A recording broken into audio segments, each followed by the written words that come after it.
Năm vào đây mà. Nhanh lên, cho trẻ lên đây đến giờ vào rồi.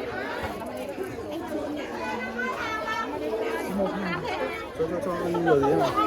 Một hàng hay là hai hàng?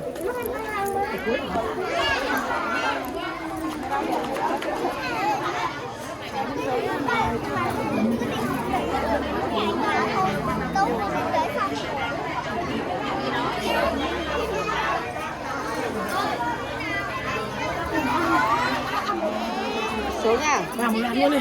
Vào một hàng.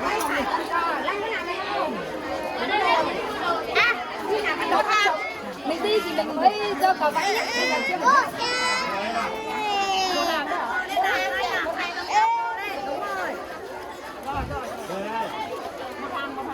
Đây con đây.